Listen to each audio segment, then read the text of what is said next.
Ladies and gentlemen, Dianna Yau, please welcome her on the stage.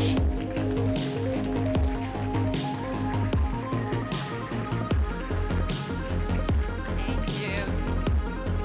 You said it right.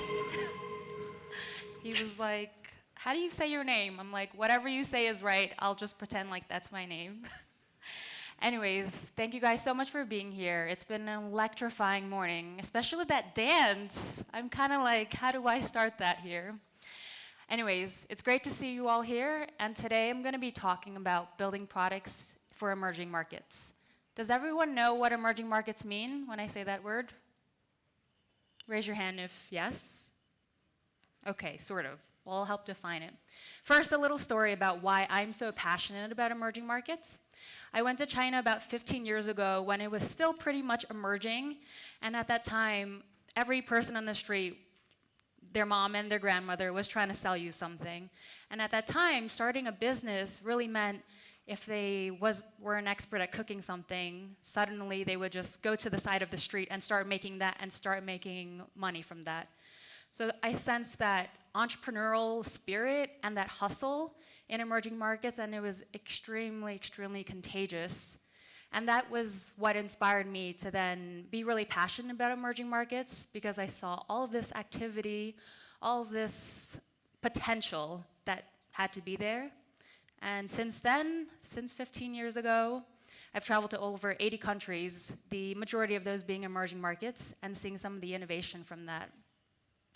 So that's a bit of the story. And then the next button, let's see. Oh, there you go.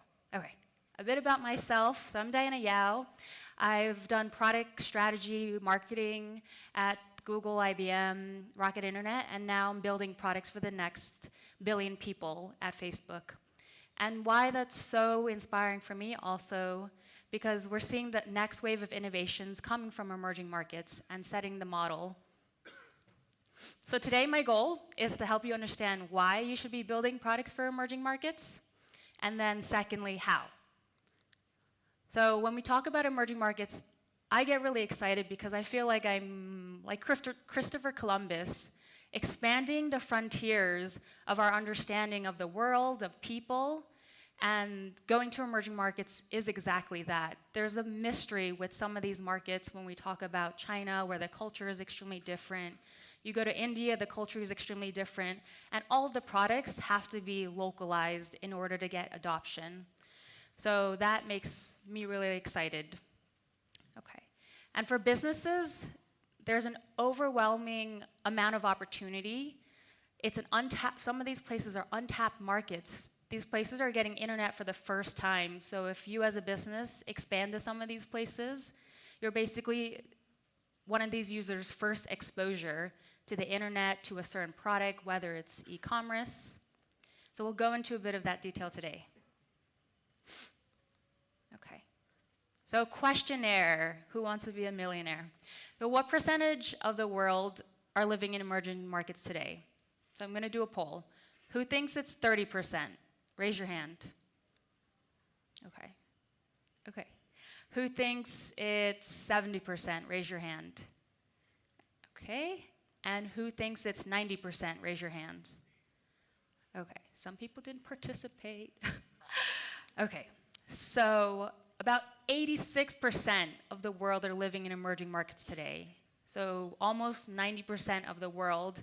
And hence for businesses, if you're not thinking about this market, you're basically leaving out the majority of the population in terms of revenue, business opportunities. And that's about 6.4 billion people. And it's only going to get bigger. Okay. So we talked about the market size is unparalleled in some of these markets. You have China being 1.6 billion people, India being 1.4, Nigeria being something like 200 million people. So these markets are extremely vast, and about 8 of the 10 most populous countries in the world today are emerging markets. Bangladesh, Pakistan, I mentioned Nigeria, and hence This is the market opportunity for new businesses who are experiencing fierce competition in their existing market, or businesses that are seeing that the income is already saturated in some of these markets, for them to go after emerging markets. And another reason why, a lot of people think that a ton of the money is still in developed markets, which is true, but that's shifting. So everyone knows that the middle class is the main people who are that are driving the consumer economy. They're the ones driving demand, and hence, by 2021, about 4 billion people will be joining that middle income class. And as you could expect, the majority of those will come from emerging markets. And of that majority, of that 4 billion within the next couple of years, about 90% of that is coming just from the Asia Pacific. So great job to those who created the topic of this conference, East meets West, because definitely the growth potential within the next years is going to, and the demand is going to be coming from the East. So we talked about rising middle income. Another reason why we should be thinking about developing products for emerging markets. A ton of the growth and demand and momentum is happening in these markets. So here's a list of the top 10 countries that are driving smartphone adoption by 2025. So they intersect with the list I talked about earlier, which is the top 10 most populous countries. And no surprise, the top 3 is China, India, Indonesia. And about half of the next 710 million smartphone adopters will be coming from Asia. So you'll constantly hear this theme throughout the presentation that East Asia, Southeast Asia, and South Asia itself is going to be extremely powerful in driving demand and products. And a lot of people ask, oh, in these emerging markets, they need to be taught how to use technology. And actually, we're quite surprised that the way they're using technology is much more advanced than how we're using technology today. So for example, in India, Google had started a product where the phones are voice first. Basically, people in India who are illiterate, they are able to then speak into a phone to then ask for a YouTube video or ask for a particular service. And that, again, goes beyond how we use our technology today. And this chart shows some use cases where the red dot is those in developing markets, and hence you can see some of that supersedes the blue dots, which is us in developed markets. And especially in communication in developing markets, they've superseded the uses that we've defined for ourselves. Okay. So who in this crowd, raise your hand if you've gone to China before? Wow, okay, that's surprising. That's not a ton. But if you have gone to China before in the last 4 years, you have probably seen the amazing shift in things like digital payments. So if people know, there's a company called WeChat, which they call the super app, and that has taken over to the point where people in China do not need to carry cash around, because any mom and pop store they go to, even if it's a small grocery chain, they will accept WeChat Pay, and hence there's no need for a cash economy. And we've been talking about a cashless society for so many years, and hence one of the countries that's been able to reach it today the fastest has been China. Another place in the world where people might not think that this is a norm already is East Africa.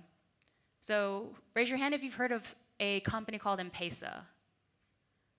Okay, 1, 2, 3 hands.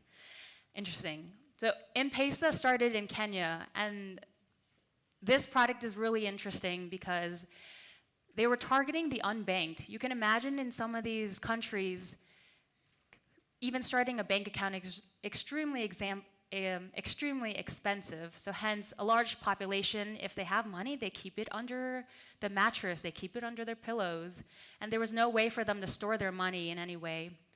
M-Pesa came in, and it basically became the mobile payments platform, but it also became the ATM for most people. And let me give you an idea of how it works. So if you're in Nairobi, which is the capital of Kenya, and say you need to pay for your bill, you open up your even feature phone and you go to the M-Pesa app, which is native in all phones integrated in Kenya, and you're able to then pay your bill if you have money in your wallet. But if you don't have money in your wallet and you have cash, you go to any local M-Pesa retailer, and they're not an official bank, but they can be also selling shampoo. They can be the one selling candy on the side of the street. And you give them how much money you want to top up, and they become like your local bank.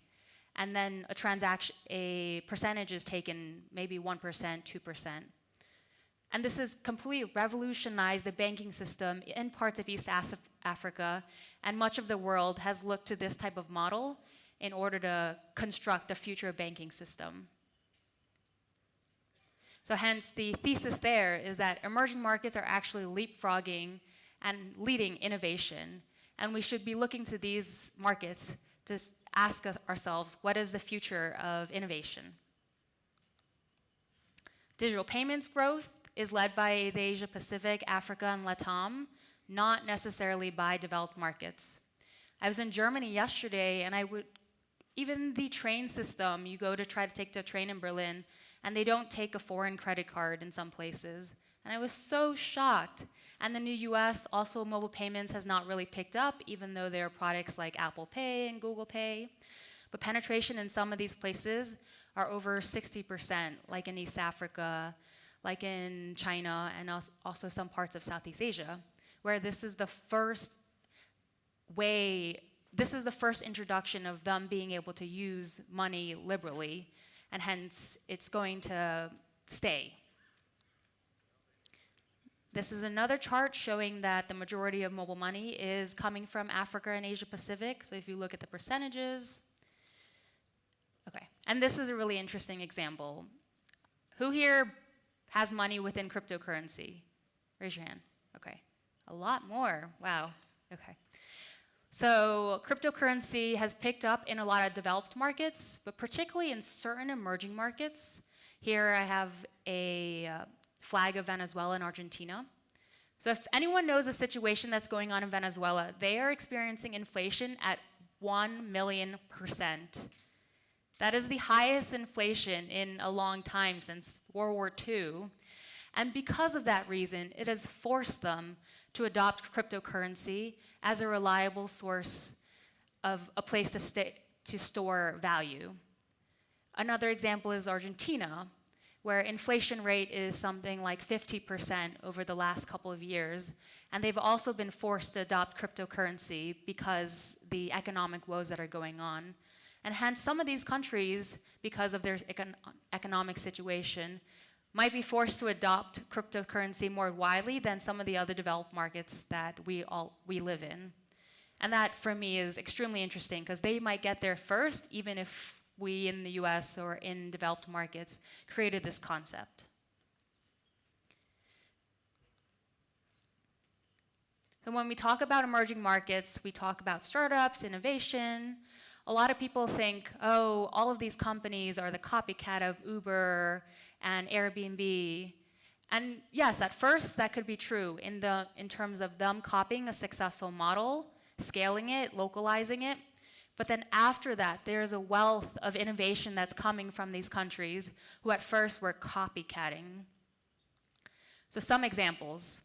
In China, there's the concept of the stationless bike, and that was uniquely situated to have come from China and then expanded throughout the rest of the world.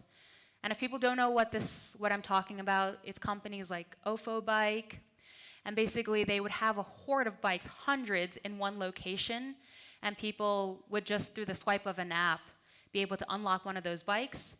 And some of these bikes, for one ride, 30 minutes, is something like 1 yuan, which is less than 50 cents, something crazy. And you've seen this type of model being adopted all over developed markets today. So I live in San Francisco, and we're seeing a bunch of random bikes, but also scooters, which are becoming a huge thing all over the world, being adopted, kind of being inspired from these models that you're seeing in emerging markets. Who's heard of the social credit score that has or is being developed in China? Okay. There's a lot of controversy there, but it is very interesting in how they're using social data to help you determine the idea of a credit score. In some of these countries, I was talking to a friend in India, and I was like, oh, you need a credit score in the US to open a bank account. And he's like, in India, we don't have this concept of a credit score because most of the population is unbanked, and a ton of the population is not willing to share that data. But in China now, companies like WeChat and Alibaba, they're pulling data naturally from how you're using the platform. So they're pulling information from some of the conversations you have with your friends, but also how often you pay the bills, and also some of the other activity that happens offline that they're able to track. And they're using all of that information to then be able to say give you a score, but that score then permeates throughout society, where if you go to rent a car, instead of a $30 deposit, if you have a high credit score, it's a $10 deposit. And hence, there's a ton of societal benefit, but at the same time, at the cost of people who might not have such a high credit score. So China is paving the way here, and some other companies are adopting that. There's a company called Branch, and they offer microloans to those in emerging markets. And the way they do that is basically by you downloading the app. So let's say you're in rural Kenya, and you need a loan of $10, $100. You download the app, and then that app scraps a ton of your data. So you'll see in this chart, they take your SMS logs, your GPS location, your call logs, and they take all of that information to then assess, give you a score, and then assess how risky you are to take a loan. And they give this information to banks and other insurance companies who now, for the first time, have data about users and are able to offer them loans that was never the case before. And just think about how much economic opportunities this can provide for users who, again, were never able to go through formal institutions to borrow money. And then lastly, we talked about the M-Pesa model, which I had mentioned before. And that has permeated throughout Kenya, but also has had rippling effects across East Africa and adoption in Nigeria. So hence, the theme here is emerging markets are sort of the sites and opportunities for new business models, mainly because they have really interesting problems that are repeated across other emerging markets. So if you're able to solve it once in one market, you're able to then scale it to all the other markets. And we talked about earlier that this comprises 90% of the population. Okay. So we talked about the why, and now I wanted to go into a bit of the how. And I've worked with startups across the last couple of years, helping them go through this methodology of how to develop for emerging markets. And understand is the first step, always. Second, explore and design. Third is build a product. And then once you launch it, make sure to analyze and then iterate off of that. Okay, so let me do a quick time check. Okay, 10 minutes. Okay, so the first step we've talked about is understand. So if you were to go develop for Indonesia, the first thing when we worked with a startup, we told them, one, a startup doesn't have a ton of money, and at the same time, a lot of these folks don't actually have the experience. So what we told them to do was test products in the market itself. And in Indonesia, some of the most famous products or the most used products is one, Gojek. So Gojek is like the Uber in Indonesia, except they're much bigger. Not only do they encompass food delivery, but they also, at this time service, are able to then offer microloans. So it's one super app, similar to WeChat in China, where it's able to offer you a ton of services, what they call microservices. The second product in Indonesia is called Bukalapak. Long Indonesian word, but it is the e-commerce site in Indonesia. And the last one is called Traveloka, which is the kayak in Indonesia. So hence, when we were working with the startup, we said to them, use each of these products in the local market, and then draw out each of the flows. So for example, on Gojek and on Traveloka, what is the common design flow for payments? And being able to then surface, these are the usual patterns you're seeing in these markets that are adopted by local Indonesians, is a way for you to start building a MVP product without having to do too much research. Because you already know these are some of the best products in the market, and hence adopting how they do things, copycatting, is a surefire way to at least gain some traction early on without having to reinvent the wheel. Another way of understanding, and this is targeted towards startups who don't have a ton of money, is spending a day in the life of one of your consumers, one of your users. And for me, this is extremely fun because I get to follow some of my possible consumers around and ask them a ton of questions. I've always loved people watching, so this is a part where you can do it without being creepy because they've already consented to it.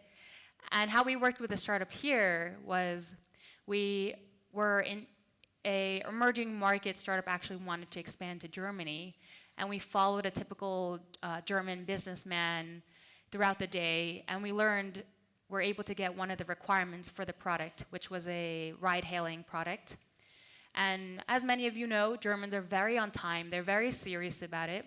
So the requirement we got from following around those people, that businessman that day, was time is extremely important, and if we were to create a ride-hailing app, we had to make sure that the ETA, estimated time of arrival, was always correct, or at least within 5% range of error rate. Otherwise, they would lose patience, they would use another product that had higher predictability. Understanding market trends. So how do we do that? So there's a ton of companies out there that have, so for example, Twitter trends, Instagram trends, Facebook trends, YouTube trends. And these sites basically use machine learning and aggregate a ton of the information of what people are watching, what people are searching for. And if you're a startup, this is a very easy way to understand if I'm going to Indonesia or in India, what is trending? What can I use to then create that relationship with my user and consumer that gets them excited and makes them realize that I'm connected to the local ecosystem? So one example, we worked with a startup in Colombia, and they were trying to sell an e-commerce product, but they were trying to create a relationship with their users. And at that time, the Harlem Shake videos were extremely popular. Everyone and their mother was trying to create a Harlem Shake video.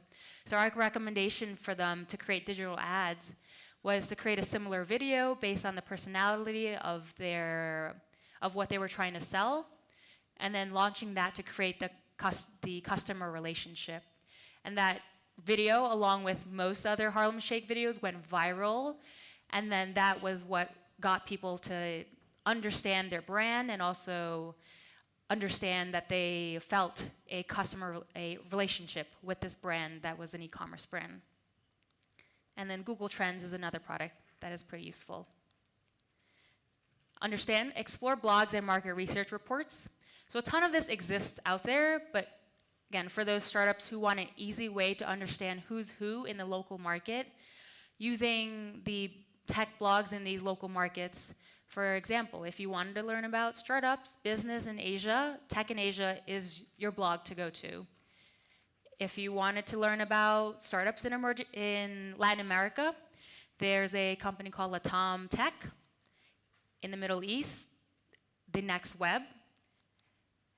And basically, one of our startups was able to use some of this data to understand who in the local market can we partner with if we're trying to launch a new e-commerce website.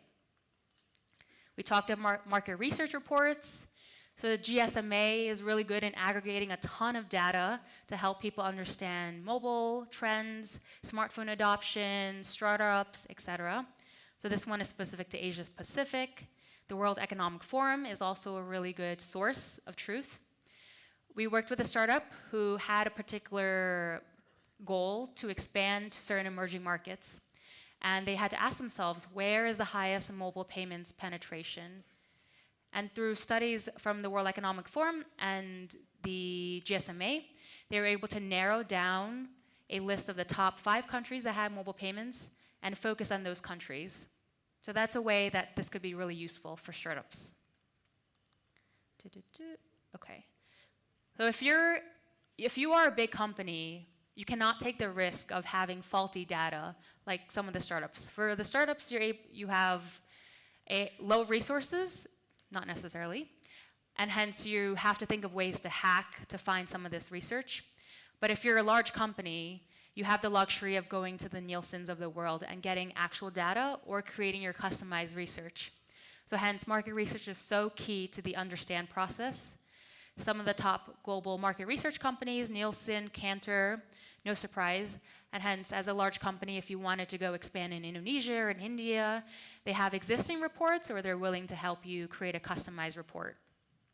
Oh, and I have 3 minutes. Let me get through this quickly. So case studies.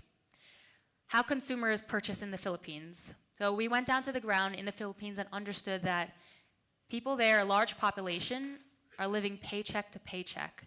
There is no concept of disposable income, and hence for them to buy a month's worth of anything was just not a common thing.